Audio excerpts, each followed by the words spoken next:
Quantos loucos por Jesus temos aqui nessa manhã? Aleluia. Então eu quero dizer para você, vira para a pessoa que está do seu lado aí e diz: você veio para o lugar certo.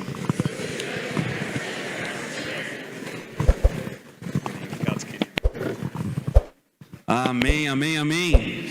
Irmãos amados, nós estamos caminhando para o fim da carta de Paulo aos Efésios.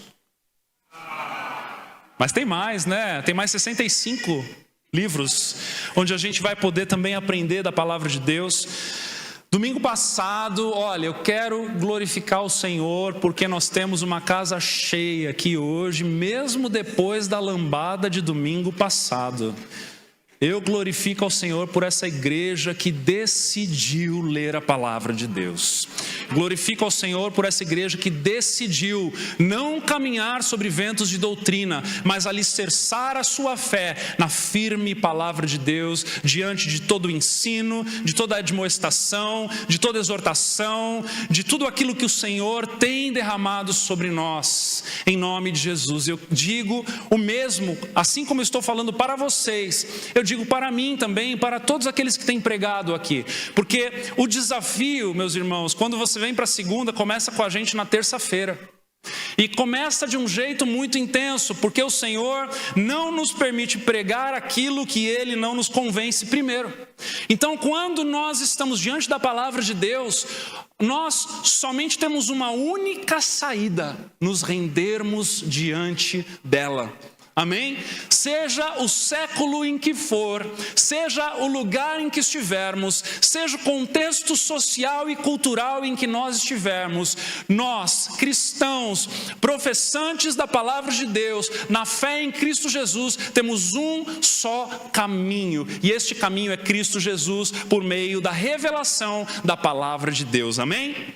Então, não se conforme com qualquer coisa, busque profundidade na palavra de Deus, porque quanto mais profundidade você encontrar na palavra de Deus, mais profundidade estará a tua fé alicerçada, em nome de Jesus.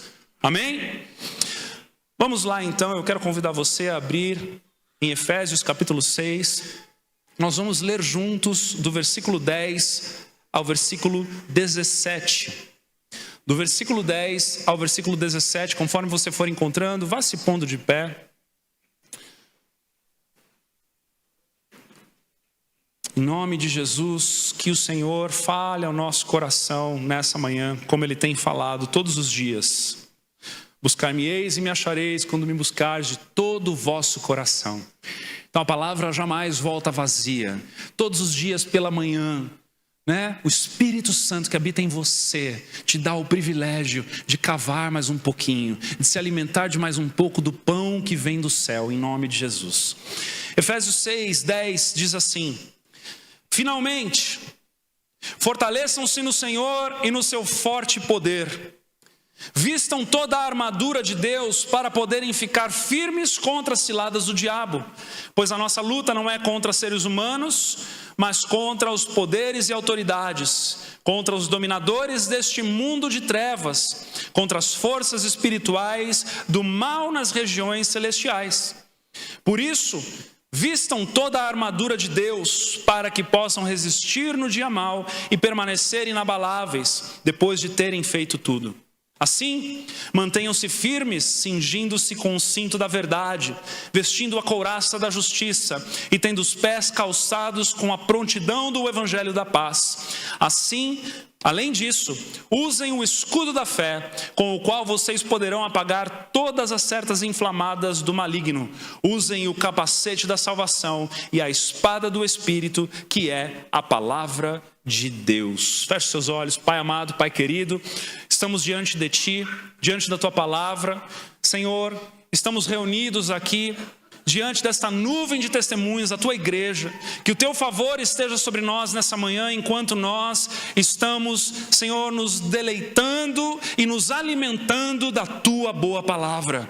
Tua boa palavra que é lâmpada para os nossos pés, que é luz para o nosso caminho. Tua boa palavra que nos dá rumo, que nos dá prumo, que nos dá motivo de existência, que nos dá propósito, que nos dá direção. A tua palavra que fala ao nosso coração e nos transforma de glória em glória. Que nessa manhã, mais um pouco seja para nós da maneira em que tu queres, Deus, em nome de Jesus. Amém. Pode se sentar. Esse texto que nós lemos aqui, esses 7 versículos, ele divide o assunto em 2 momentos. Primeiramente, Paulo está chegando nas suas conclusões, porque ele começa dizendo finalmente, começa terminando, aquela carta que ele já estava escrevendo, e ele vai dizer o seguinte, ele diz: fortaleçam-se no Senhor e no seu forte poder. E este fortalecimento tem uma missão. A missão é vestir-se de toda a armadura de Deus, para poderem ficar firmes contra as ciladas do diabo. Pois a nossa luta não é contra seres humanos. Tem alguém aí para dar um amém? A nossa luta não é contra seres humanos, seja ele quem for, amém? Não é contra seres humanos, mas contra os poderes e autoridades, contra os dominadores deste mundo de trevas, contra as forças espirituais do mal nas regiões celestiais. Então Paulo está nos lembrando, a palavra de Deus está nos lembrando, o apóstolo Paulo está lembrando a igreja de Éfeso, o Senhor está nos lembrando nessa manhã que existem forças espirituais do mal. E estas forças espirituais do mal precisam ser compreendidas por nós, porque, irmãos, o bem da verdade é que muitos acham que este mal é maior do que ele é, e muitos acham que este mal é menor do que ele é. Enquanto muitos atribuem a Satanás, ao diabo, ao dianho, ao capeta, tudo que acontece de ruim na tua vida, existem outros que não atribuem a Satanás nada de ruim que acontece na sua vida. E a palavra, como eu falei aqui, ela é um prumo. Se você já viu uma construção civil, você sabe o que o prumo faz. Ele não deixa o muro nem ir para a direita demais e nem ir para a esquerda demais. Ele nivela aquele muro para que a edificação aconteça da maneira mais precisa possível.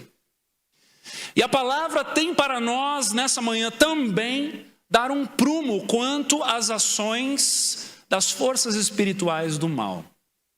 Que nós possamos sair daqui um pouco mais alinhados com este prumo da palavra de Deus quanto ao entendimento do mal. Amém?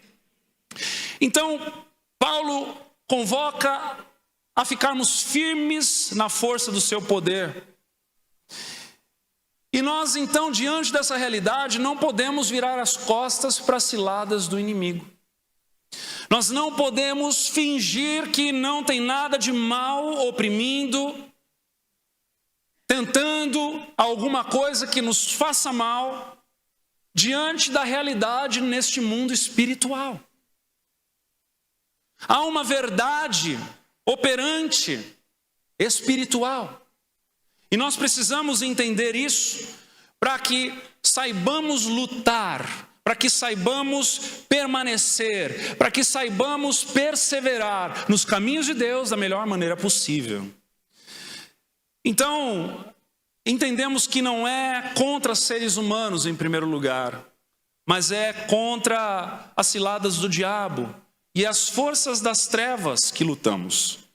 Efésios capítulo 2, versículos 1 e 2 vai dizer: vocês estavam mortos em suas transgressões e pecados, nos quais costumavam viver, quando seguiam a presente ordem deste mundo e o príncipe do poder do ar, aqui está falando do próprio Satanás, o espírito que agora está atuando nos que vivem na desobediência. Antes de Cristo, estávamos mortos em nossas transgressões, amém? Estávamos mortos e elameados na prática pecaminosa, no qual costumávamos viver. Para nós era normal. Assim como o chiqueiro é para o porco, o pecado é para o pecador. É normal. Todo mundo faz, eu também faço. É o ambiente que se vive, é o ambiente que se promove, é o ambiente em que se está. Mas um dia, num belo dia, Cristo te resgatou desse chiqueiro, te deu um banho no seu sangue e te purificou e te limpou de todo o mal. Te regenerou, te fez uma nova criatura, onde as coisas velhas se passaram e tudo se fez novo. Agora, seguiam a presente ordem, nós seguíamos a presente ordem deste mundo, e o príncipe do poder do ar, o espírito que agora está atuando nos que vivem na desobediência. Ou seja, ainda que o Senhor tenha nos tirado do chiqueiro de Satanás, Satanás continua sendo o príncipe deste mundo que jaz no maligno, e ele continua atuando nos que vivem na desobediência. Ou seja, se eu decidir continuar tentando no caminho da desobediência, não entendendo que Jesus agora é meu Senhor e a Ele eu devo obediência, o príncipe deste mundo continuará tendo influência no teu coração. O apóstolo Paulo nos ensina, porque ele não ignorava as intenções do diabo. No momento, na segunda carta de Paulo aos Coríntios, ele está ali tratando uma situação, readmitindo um pecador arrependido de volta para a igreja. E ele vai dizer o seguinte, ele diz, 2 Coríntios 2,10, se vocês perdoam a alguém, eu também perdoo. E aquilo que perdoei, se é que havia alguma coisa para perdoar, perdoei na presença de Cristo, por amor a vocês. Ele está de maneira zelosa, reafirmando a sua função, a sua missão, o seu papel diante do Senhor. E olha o que ele vai dizer no versículo 11, a fim de que Satanás não tivesse vantagem sobre nós, pois não ignoramos as suas intenções. Paulo sabia das intenções ardilosas de Satanás. E por isso então, ele de maneira zelosa promove um processo de liberação de perdões entre aqueles irmãos, para que então Satanás não tenha vantagem sobre aquela brecha, sobre aquela situação, sobre aquele assunto. Nós podemos olhar na história de Cristo e nos lembrarmos que no momento em que ele é batizado, onde o Espírito Santo desce em forma de pomba, o Pai do céu diz, este é o meu Filho amado, em quem tenho muito prazer.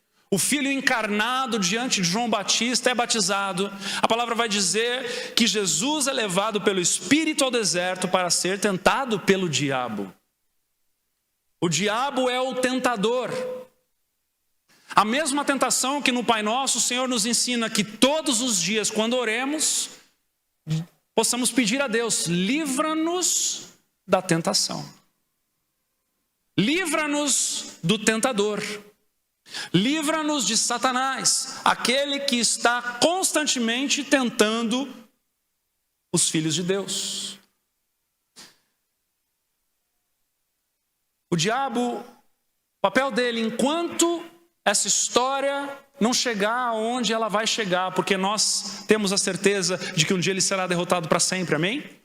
Mas enquanto isso não acontece, ele anda procurando oportunidade para agir. 1 Pedro 5,8, estejam alertas e vigiem. Olha para a pessoa do seu lado assim, com aquele olhar bem sério, e diz assim, esteja alerta, vigia, meu irmão. Vigiem. O diabo, o inimigo de vocês, anda ao redor como leão, rugindo e procurando a quem possa devorar. O negócio é sério, é real. Por mais que seja espiritual, meus irmãos, por mais que às vezes a gente não esteja tão ligado, porque os nossos olhos muitas das vezes não veem, o negócio é real. Existem momentos em que o Satanás está realmente querendo te tirar do sério, está realmente querendo estabelecer contato contigo, está realmente querendo te tirar do prumo, te tirar das bênçãos de Deus, te roubar a paz do teu coração. Meus irmãos, todo domingo de manhã eu chego mais cedo aqui, eu vou no escritório e imprimo a minha pregação. Hoje a impressora nem o computador estavam querendo imprimir para mim. Na hora eu me toquei do que estava acontecendo, falei, Senhor, em nome de Jesus, eu não aceito isso aqui não. Eu sei que o assunto é sério, eu sei que Satanás vai ser denunciado, então Deus, em nome de Jesus, libera aqui para mim, por favor. Na hora, meus irmãos. Entende? É sério o negócio. Agora, a gente precisa entender também que não é tudo isso que muita gente acha. Porque muita gente acha que a vida é uma opressão um dia após o outro. Muita gente acha que tudo é o diabo, inclusive quando a pessoa, decide de maneira infeliz, vira as costas para a verdade de Deus, vive uma vida devassa, como que se não houvesse amanhã, e bota depois lá na frente a culpa a Satanás. Nós precisamos entender que ele vai tentar, mas quem continua tomando as decisões das nossas vidas somos nós mesmos. É por isso que nós precisamos entender a batalha, para que quando a batalha seja entendida no nosso coração, a gente saiba como batalhar e a gente saiba ser vencedor em Cristo Jesus. Amém? O reino de Satanás está em decadência. 2 Coríntios 4,4 diz assim: o Deus desta era cegou o entendimento dos descrentes, para que não vejam a luz do evangelho da glória de Cristo, que é a imagem de Deus. Cristo está sendo revelado para os quatro cantos desse mundo. Por quê? Porque há uma história de redenção em vigor. Nessa história de redenção em vigor, nós já temos um vencedor invicto. E esse vencedor é Cristo Jesus. Amém? Mas enquanto isso ele anda furioso, porque sabe que os seus dias estão contados. Apocalipse 12:12. Portanto, celebrem-no, ó céus, e os que neles habitam, mas ai da terra e do mar, pois o diabo desceu até vocês, ele está cheio de fúria, pois sabe que lhe resta pouco tempo.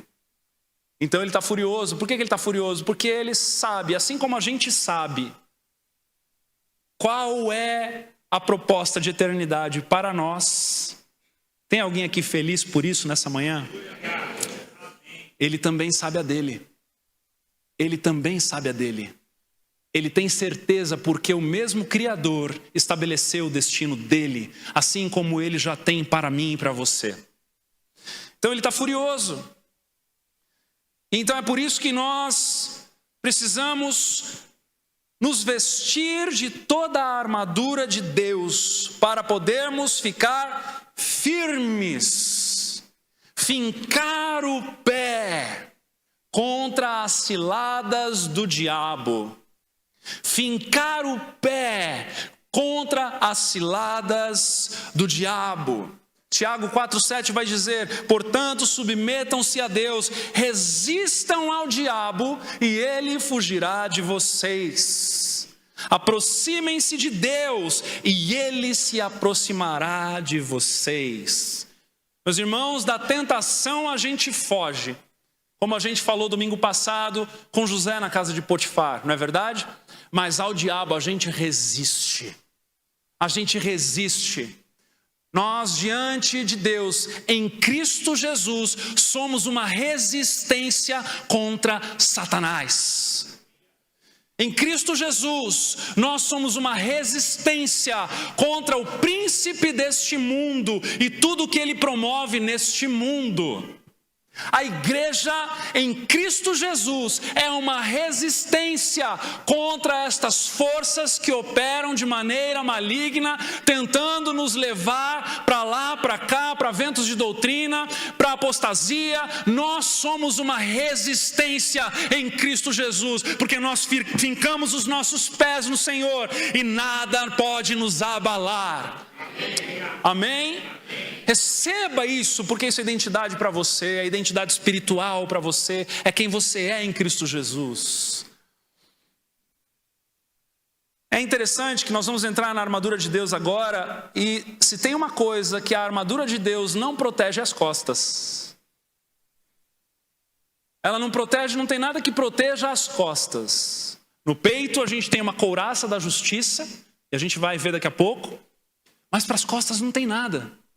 Então da tentação a gente foge, mas o diabo a gente resiste. Porque nós devemos compreender este universo espiritual e resistir em oração, em uma vida na presença do Senhor. E é justamente isso que é a armadura de Deus. Que é a armadura de Deus. Porque, de alguma maneira, meus irmãos, quando nós estamos vivendo uma vida leviana, quando nós não entendemos que há uma batalha travada, quando nós descansamos da guerra, é o que Davi viveu com Batseba. Ele descansou da guerra. Ele achou que já tinha feito o suficiente, já havia conquistado terras, já tinha feito um grande exército, e falou para o exército: vão batalhar no meu lugar. Meu irmão, a fé cristã não é terceirizada em momento algum. Não é o pastor que vai batalhar no teu lugar, não é o discipulador que vai batalhar no teu lugar, não é o teu pai, a tua mãe que vai batalhar no teu lugar. É você que deve compreender a realidade deste mundo e batalhar em Cristo Jesus. Porque quando nós deixamos o pecado entrar no nosso coração, existem influências demoníacas que podem acontecer. Meus irmãos, preste atenção nisso. Efésios capítulo 4, versículos 26 e 27 diz assim: quando vocês ficarem irados, não pequem. Apaziguem a ira antes que o sol se ponha. E não, versículo 27, e não deem lugar ao diabo. De alguma maneira, quando nós pecamos, nós damos influências para que o diabo tome lugar na nossa vida. E é por isso que nós devemos correr ao Senhor e pedir perdão a Ele. Mas vamos entrar aqui agora no versículo 13, onde diz: por isso vistam toda a armadura de Deus para que possam resistir no dia mau e permanecer inabaláveis depois de terem feito tudo. Primeira coisa, a armadura de Deus não é igual à armadura de Saul. Davi, num determinado momento, onde ele está indo lá levar a marmita para os seus irmãos, a comida para os seus irmãos que estavam batalhando contra os filisteus, ele chega no campo de batalha, descobre que havia um gigante filisteu que estava ali tentando comprar briga com um hebreu e definir a guerra diante de uma batalha entre dois homens somente. E Davi então encontra aqueles homens com medo daquele gigante, dizendo: olha o tamanho da espada dele, olha a altura dele, olha como ele é grande, olha como ele é forte. Não há um homem hebreu compatível para esta batalha. E Davi então, que era um ruivinho, daqueles nordestinos que não arredava o pé, falou: eu vou quebrar tudo no nome de Jesus, essa batalha é minha, esse gigante não é páreo para o meu Deus. E ele então tenta convencer todo mundo, os irmãos dele acham que ele fica louco, mas Saul diz: olha, então já que não tem ninguém para lutar, apareceu esse rapaz aqui, vamos pelo menos preparar ele. Aqui, rapazinho, pega essa armadura minha aqui e vai lutar com ela. E o texto vai dizer o seguinte, 1 Samuel 17:38, Saul vestiu Davi com sua própria túnica, colocou-lhe uma armadura e lhe pôs um capacete de bronze na cabeça. Davi prendeu a sua espada sobre a túnica e tentou andar, pois não estava acostumado com aquilo. E disse a Saul: eu não consigo andar com isso não, pois eu não estou acostumado. Então tirou tudo aquilo e em seguida pegou o seu cajado. Olha o bom pastor aqui na figura do bom pastor de Cristo, prefigurando Jesus. Pegou o seu cajado, escolheu no riacho 5 pedras lisas, colocou-as na bolsa, isto é, no seu alforje de pastor, e com sua tiradeira na mão, aproximou-se do filisteu. Por que Davi teve essa atitude? Porque, meus irmãos, a armadura de Deus não é algo que se veste, mas é algo que se crê. A armadura de Deus não é algo que se veste, mas é algo que se crê. 1 Samuel 17:34, voltando um pouquinho, olha qual é o discurso de Davi diante de Saul. Teu servo toma conta das ovelhas de seu pai. Quando aparece um leão, um urso e leva uma ovelha de rebanho, eu vou atrás dele. Gente, sério, sem brincadeira, pensa nisso. Dou-lhe um golpe e livro a ovelha da sua boca. Quando se vira contra mim, eu o pego pela juba e lhe dou golpes até matá-lo. Teu servo pôde matar um leão e um urso. Esse filisteu incircunciso será como um deles. Pois, olha aqui agora, a armadura que Davi crê.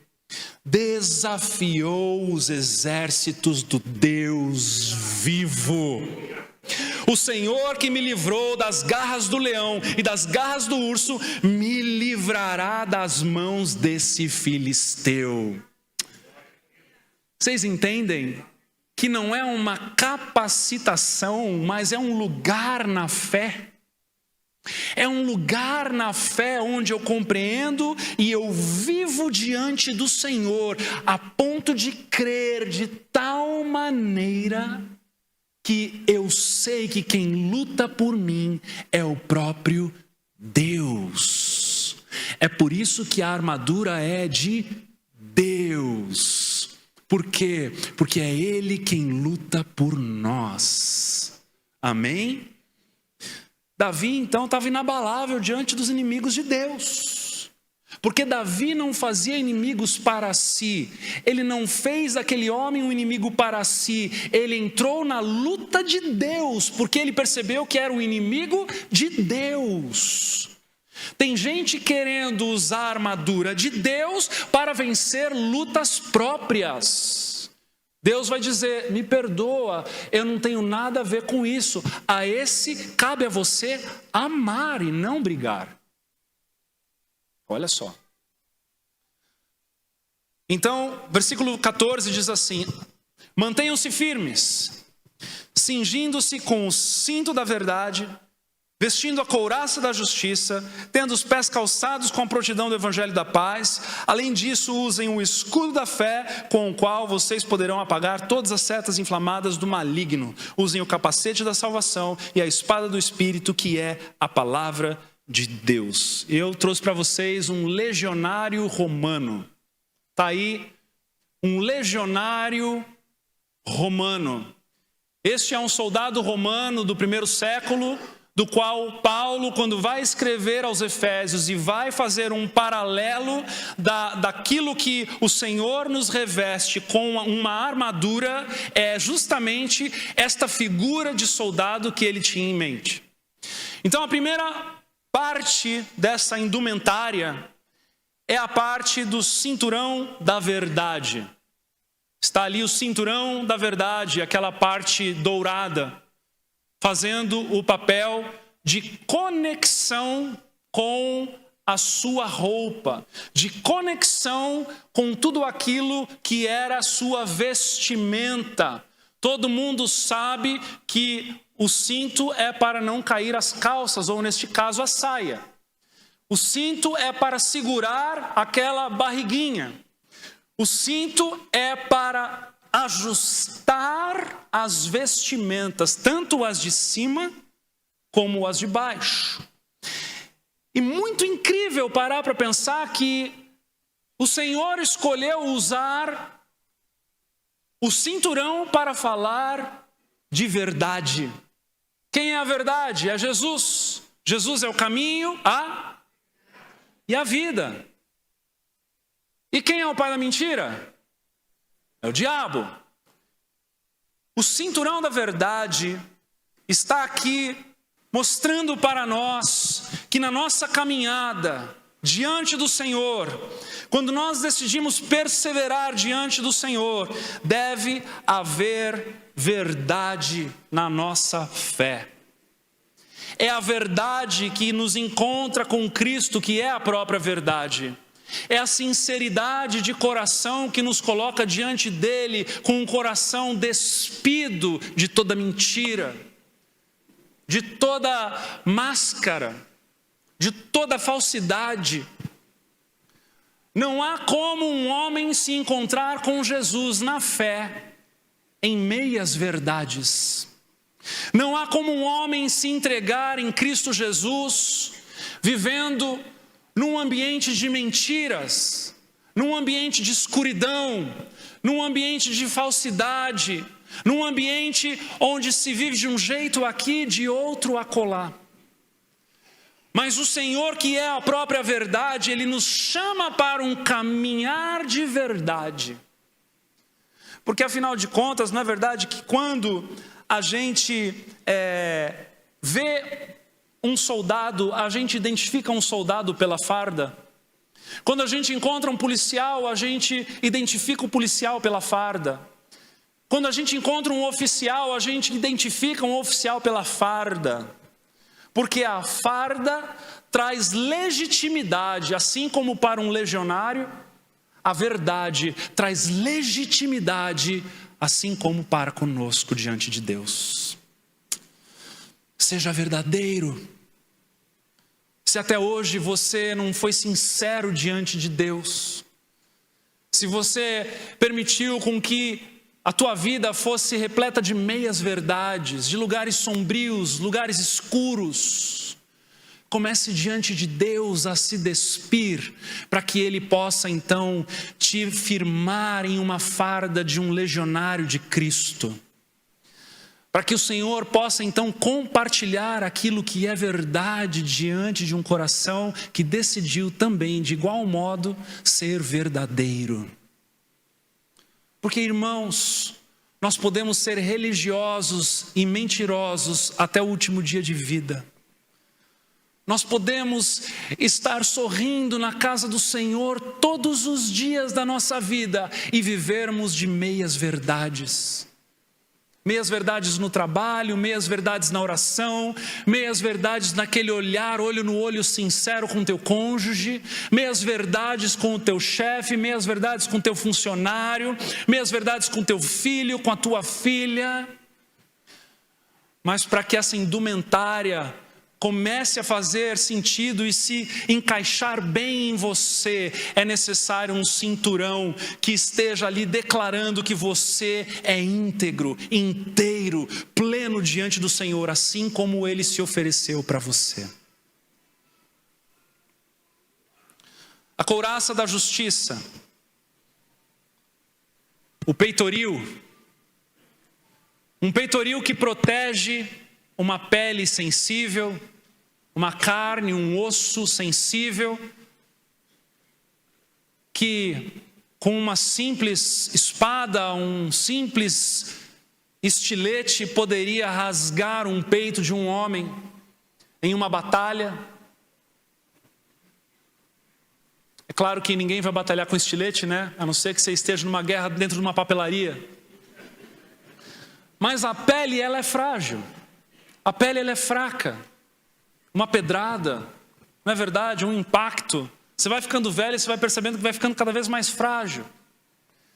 Mas a couraça, este peitoril da justiça, é porque isso traz para nós um entendimento que não é mais na nossa força, não é mais nos nossos músculos, não é mais na nossa intencionalidade, mas é uma proteção, porque em Cristo nós somos justificados. Essa justificação nos coloca como justos diante de Deus. O que é que nós somos? Justos plenamente? Não, não é verdade. Mas nós somos injustos, justificados.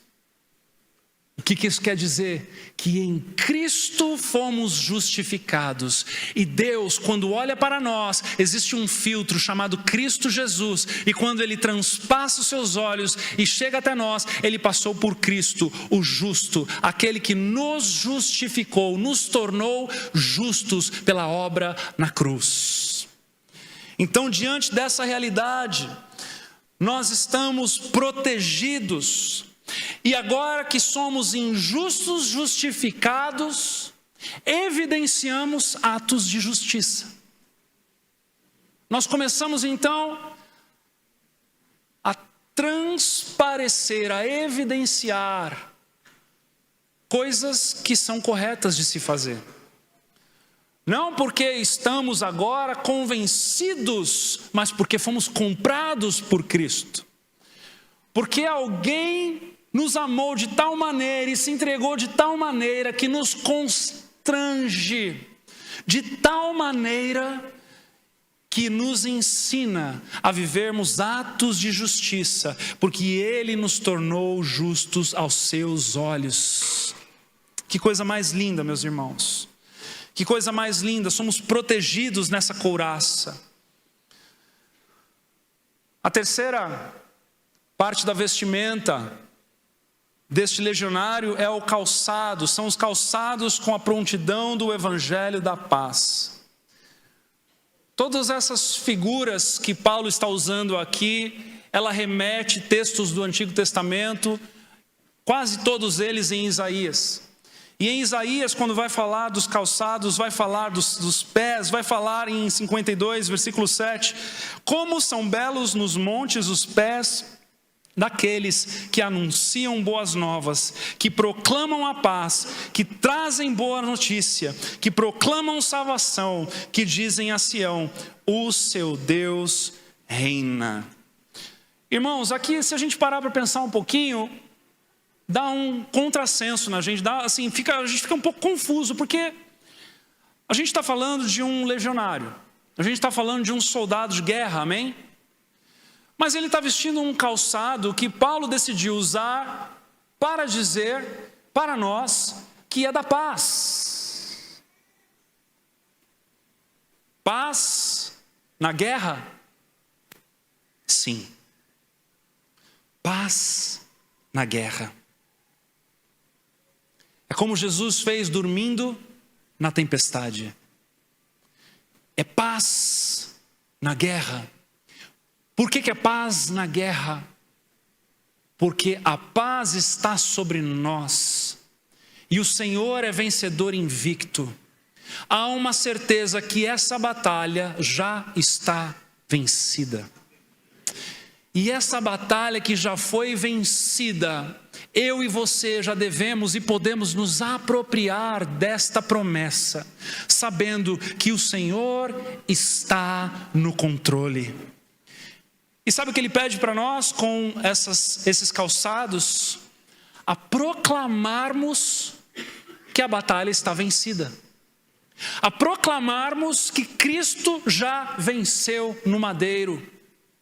A proclamarmos que mesmo que pessoas estejam vivendo em meio às maiores adversidades, Cristo já resolveu todos os nossos problemas para uma eternidade.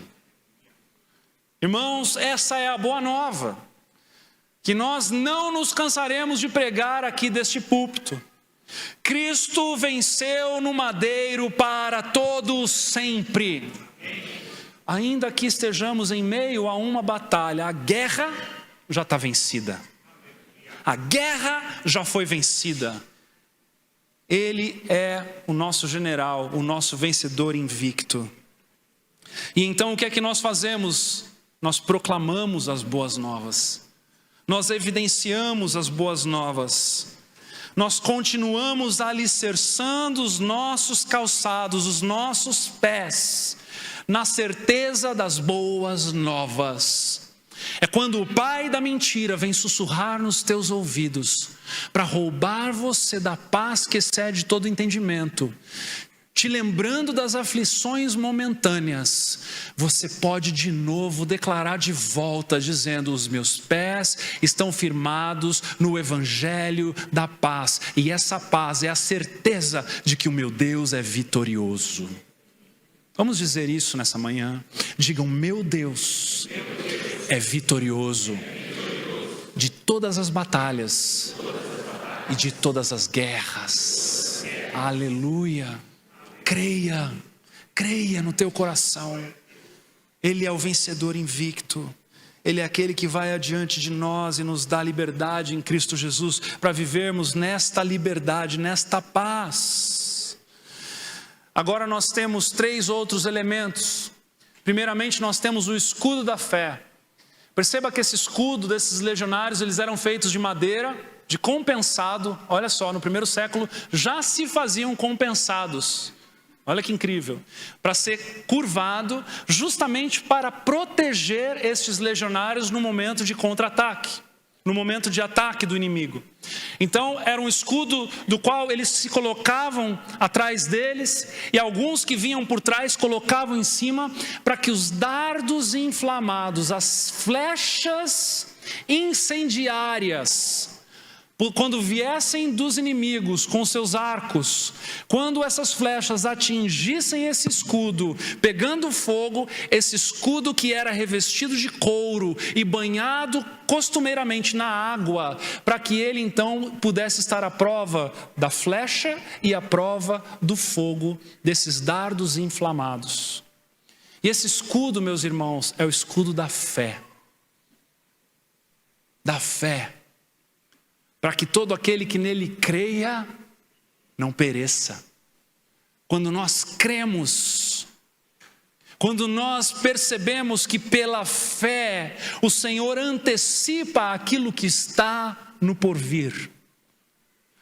Você entende que pela fé o Senhor antecipa aquilo que está para acontecer? Pela fé nós cremos que seremos glorificados. Pela fé nós cremos que reinaremos com Cristo no milênio. Pela fé nós cremos que há uma nova Jerusalém que está sendo preparada para nós. Pela fé seremos libertos do lago de fogo e enxofre. Pela fé viveremos no paraíso com Deus para todo sempre. É pela fé. Esse é o nosso escudo, essa é a nossa certeza, essa é a nossa garantia de que o diabo um dia fugirá de nós. Fugirá de nós. Tiago 4,7. Portanto, submetam-se a Deus. Resistam. Olha a palavra resistência aqui de novo. Resistam ao diabo. E ele, aleluia, ele fugirá de nós. Quinta indumentária, o capacete da salvação. 1 Tessalonicenses 5,8 diz assim: nós, porém, que somos do dia, sejamos sóbrios, vestindo a couraça da fé e do amor, e o capacete da esperança da salvação. Porque o capacete, ele protege a sala de controles. O capacete, ele protege a nossa mente. O capacete protege o nosso senso de estarmos ali, as certezas. O capacete protege as nossas ideias, o planejamento, a estratégia de batalha. O capacete protege isso, meus irmãos, e quando nós entendemos que o capacete é da salvação, mais uma vez nós estamos aqui fincando os nossos pés na certeza da salvação que nos foi proposta e que nós estamos então recebendo em Cristo Jesus esta esperança. É quando Satanás não tem domínio sobre os nossos pensamentos, porque na pessoa do Espírito Santo, que nos renova a mente, que pela metanoia, pela renovação da nossa mente, estamos constantemente aprendendo no Senhor. Irmãos, escutem mais uma vez o que eu vou dizer a vocês de todo o meu coração. Nós não lemos a palavra de Deus todos os dias e não desafiamos vocês para o devocional todos os dias para cumprir uma ritualística. para cumprir uma religiosidade, para te dar sorte naquele dia, para te livrar do mal olhado. Não é por isso que você lê a palavra de Deus. É para que você compreenda esse Deus maravilhoso que te salvou e pela renovação da tua mente, por este capacete da salvação, não lhe sobrevenha dardos inflamados do inimigo, não lhe sobrevenha aquilo que Satanás muitas das vezes quer fazer, quer desconstruir na obra de salvação na tua vida. É justamente o que 2 Pedro 3, 17 e 18 vai dizer. Diz assim: portanto, amados, sabendo disso, guardem-se para que não sejam levados pelo erro dos que não têm princípios morais. Não percam a sua firmeza e caiam. Cresçam, porém, na graça e no... mais uma vez, na graça e no... Irmão, quando você grita gol é mais alto que isso, então na graça e no... Aleluia! Na graça e no conhecimento de nosso Senhor e Salvador Jesus Cristo. Entenda de todo o coração. O Senhor quer despejar sobre você conhecimento da palavra. O Senhor quer despejar sobre você sabedoria do alto. O Senhor quer despejar sobre você discernimento para dias bons e dias maus. E isso tudo é um trabalho na mente. E a mente é edificada pelo conhecimento. Entendem? É importante isso. Nós, quando chegamos na fé protestante, nós temos uma bagagem apostólica romana, não é verdade? E nessa bagagem apostólica romana, ela foi trazida para nós em que as coisas são muito mais simbólicas e místicas. Então, numa cultura em que no catolicismo se estabeleceu um livro como um elemento de altar, onde se abre numa página de salmo e ela fica aberta em algum lugar especial da casa com carinho. Estabeleceu-se ali um ídolo que não é para que fosse assim. Porque a Bíblia, ela não é um ídolo, ela não é um amuleto, ela não é um elemento de idolatria, ela não é um lugar, não é um elemento para um altar.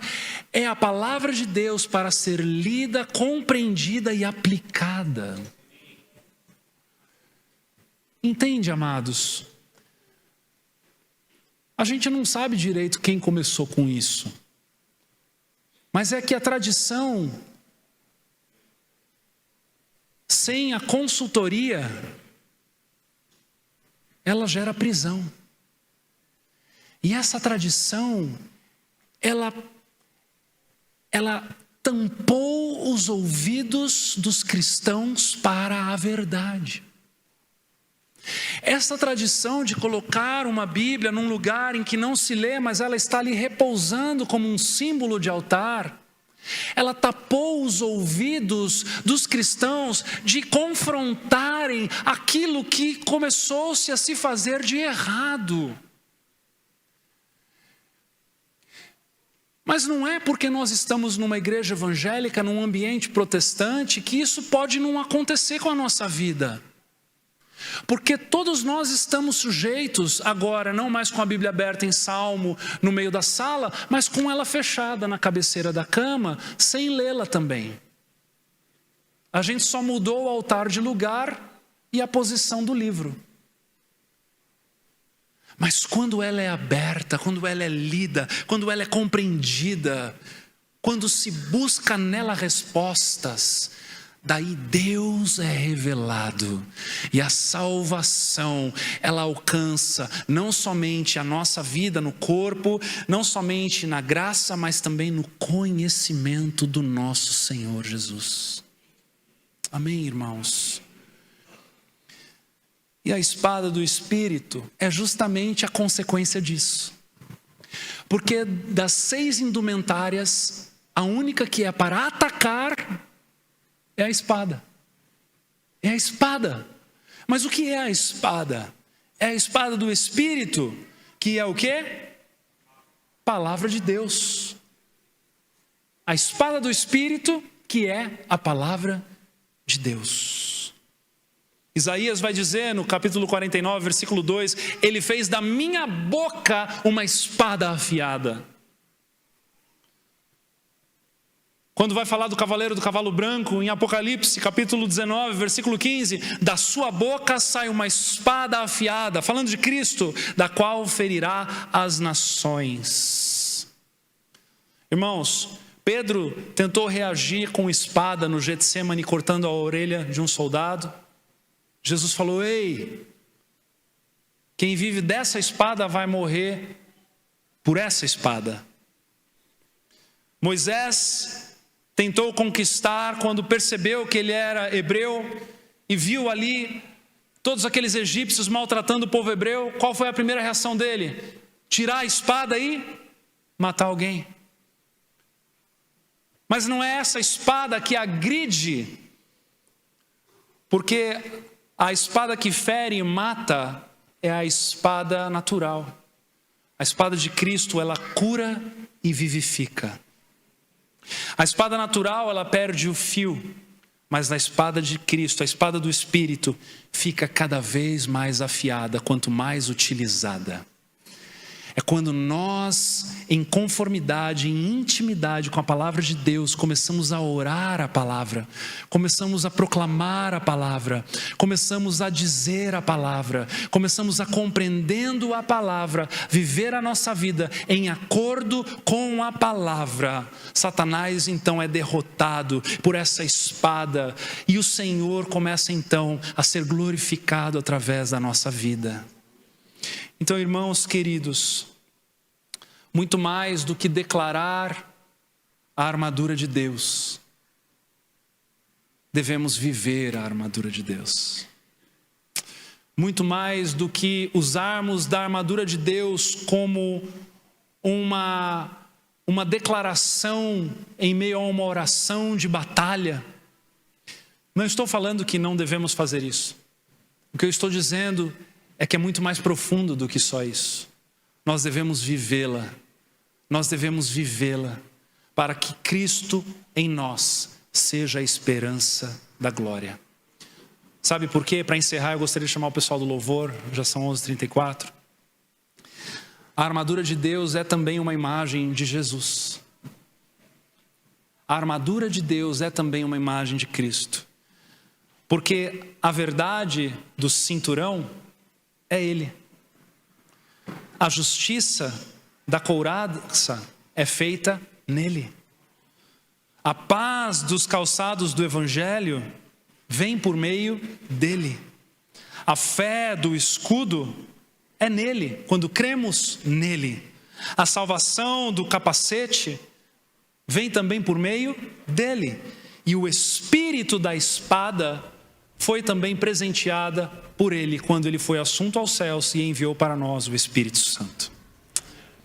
Então, que eu e você, mais do que declararmos a armadura de Deus, possamos viver na fé da armadura de Deus. Amém? Eu quero convidar você a ficar de pé, para que nós possamos orar nessa manhã. Aleluia.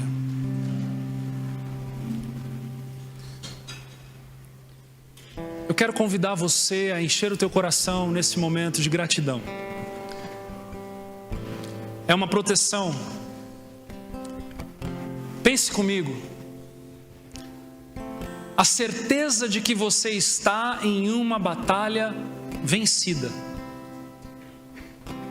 com uma armadura que luta por você, com um Deus que aplana o caminho, que é o general da guerra, que assim como Lutero dizia que o próprio diabo é o diabo de Deus, sujeito à soberania de Deus.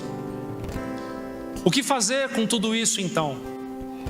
Estarmos atentos, vivermos uma vida diante do Senhor, uma vida na leitura da palavra, uma vida no crescimento pela fé, uma vida em que saibamos e nos lembramos que as coisas espirituais estão diante de nós também, e Satanás, ele está furioso, rugindo como um leão, buscando alguém a quem devorar. Mas em Cristo Jesus nós somos mais do que vitoriosos. Então, ao invés de você se especializar em principados e potestades e demônios das regiões celestes, se especialize em tornar-se um adorador de Deus. Se especialize em conhecer a obra de resgate na cruz pela tua vida. Se especialize em dar honra e glória àquele a quem toda honra e toda glória é devida. Seja um guerreiro diante de Deus, mas um guerreiro que está diante do exército com a própria presença de Deus.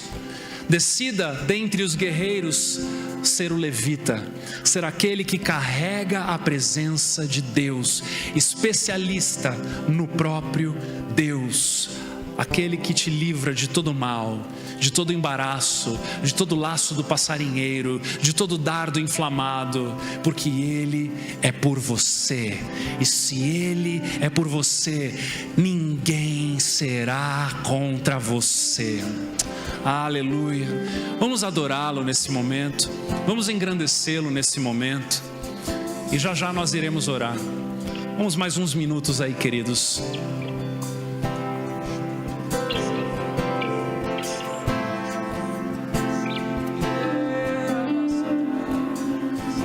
Lutamos com armas de fé E nada irá resistir. Amém, aleluia. Enquanto a Se tivesse lembrado dessa música, não precisava nem pregar. Aleluia. Em meio às tribulações, essa é a verdade, declare isso. Nosso Deus é rei. O adoramos. vitorioso, Vitorioso és, na tempestade estás. Teu nome infalível é, os reinos vêm e vão, teu trono acima está. Teu nome imutável é. Oh Senhor, te adoramos. Não prevale. Pela fé nós sabemos o que haverá de vir, e nada irá me impedir. Eu te adorarei.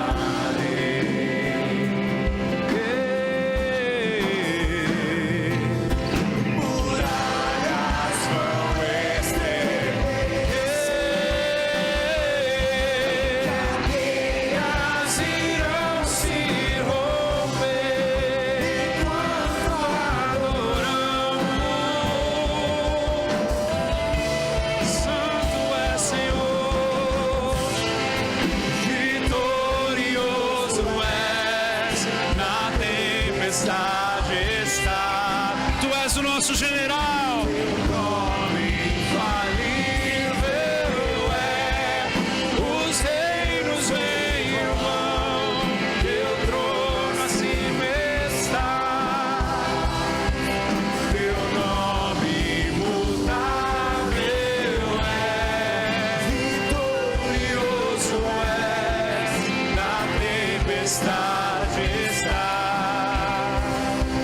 Teu nome infalível é, os reinos vêm e vão, teu trono acima está. Teu nome imutável é. Senhor, nos rendemos diante da tua soberania, diante do teu senhorio. Tu és o nosso general nas batalhas. Tu és o vencedor invicto. Tu és o Todo-Poderoso, Tu és o Alfa e o Ômega, o princípio e o fim. Tu és o Criador de todas as coisas e de todas as pessoas. Tu és o dono do nosso coração. Tu és aquele que era, que é e que sempre será. E nós, Senhor, nos rendemos diante de Ti e temos a Ti como o nosso bem mais precioso. Senhor, nos ajuda a firmarmos os nossos pés nessa salvação. Nos ajuda, Senhor, pela mudança de mente, a avançarmos cada vez mais diante de Ti, para que a nossa convicção, para que a nossa fé seja cada vez mais forte, cada vez mais alicerçada na Tua palavra, para que então Satanás, em toda e qualquer ocasião, fuja da nossa presença, porque na nossa presença ele estará diante de Ti, que vai à nossa frente. Tu és a nossa armadura, Tu és o nosso castelo forte, Tu és o nosso socorro em meio à tribulação, Tu és o nosso general, e em Ti nos escondemos, em Ti nos refugiamos, em Ti permanecemos, para a honra, para a glória e para o louvor de Ti, em nome de Jesus, amém, aleluia. Ei! Como trovão, impetuoso, poderoso és, grandioso é, que vem ao céu.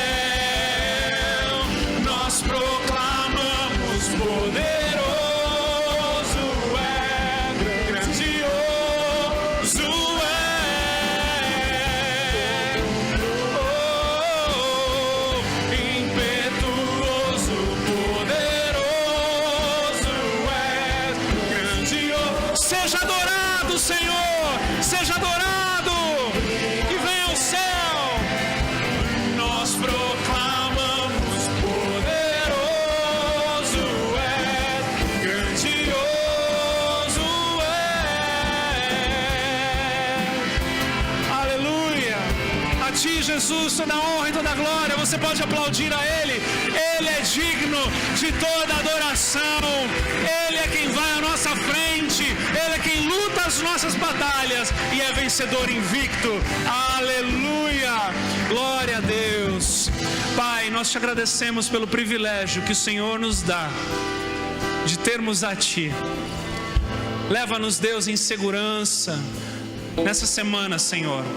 Guarda-nos, abençoando-nos, Senhor, na nossa entrada, na nossa saída. Sê conosco. Livra-nos do mal, enquanto fincamos os nossos pés em Ti, para a honra e glória do Teu nome. Amém e amém. Deus te abençoe. Uma semana poderosa em Deus para você.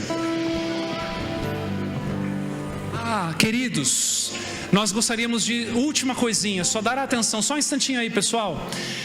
Nós temos quase que um container de achados e perdidos na igreja. Talvez você pense assim de primeiro momento: isso não é para mim. Quando a gente esquece, a gente não lembra. Então provavelmente seja para você. Lá fora a gente fez um display. Depois desse display de hoje, nós faremos mais um domingo. Se porventura você achar que não era com você, e aquela jaqueta que você ganhou há tanto tempo atrás, que você nem lembra mais dela, estiver passando por uma pessoa, numa pessoa na rua, depois você não vai poder culpar a gente, tá bom? Deus abençoe você, um bom domingo.